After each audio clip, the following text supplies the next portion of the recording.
104 গুণ 104, 108 গুণ 108, এটাকে যদি গুণ করতে বলি এবং সময় দিই মাত্র 2 থেকে 3 সেকেন্ড, তাহলে কি সম্ভব? উত্তর আসবে না ম্যাম। সম্ভব কিন্তু ক্যালকুলেটরের দ্বারা, কিন্তু নর্মাল সলভ করতে গেলে অনেক সময় লাগবে।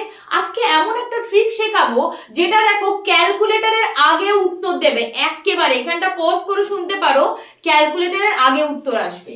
তার জন্য মনে রাখতে হবে আমার বেস নাম্বার কিন্তু 100 হতে হবে। যদি কোনো নাম্বারের রেঞ্জ 80 থেকে 120 এর মধ্যে থাকে, আগেই শুনে নাও, 80 থেকে 120, তো 104 তো 80 থেকে 120 এর মধ্যে থাকছে। আমার বেস নাম্বার হচ্ছে 100, এত কিছু মনে রাখতে হবে না, মোটমাট 100টাকে মনে রাখো। এবার আমাকে বলো তো 104 100 থেকে কত বেশি? ম্যাম 4 বেশি। আমি রিপিট করছি, 104 100 থেকে কত বেশি? 4 বেশি। যেটা বেশি সেটা যোগ করে দেবো, যোগ করলে কত হচ্ছে এখানে? 108।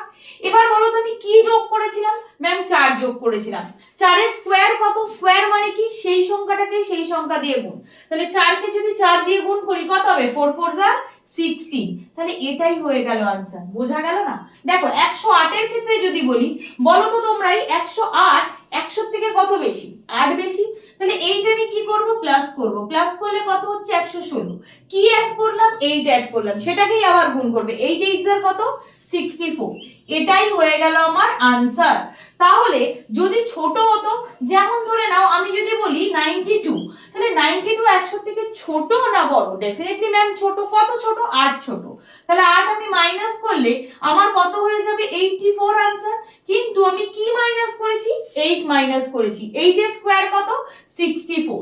তাহলে এইটা হয়ে গেল তোমার আনসার। এবার তোমাদের জন্য ছোট্ট একটা কোশ্চেন দিচ্ছি, 107 এর স্কোয়ার এবং 98 এর স্কোয়ার কি হবে? তোমরা কিন্তু ডেফিনেটলি কমেন্ট বক্সে আমাকে জানাবে। আর এই ধরনের যদি ভিডিও পেতে চাও, ডেফিনেটলি চ্যানেলটাকে সাবস্ক্রাইব করতে একেবারে ভুলো না। লাইক যদি ভালো লাগে ডেফিনেটলি করো এবং আনসারগুলো কমেন্ট বক্সে বলো।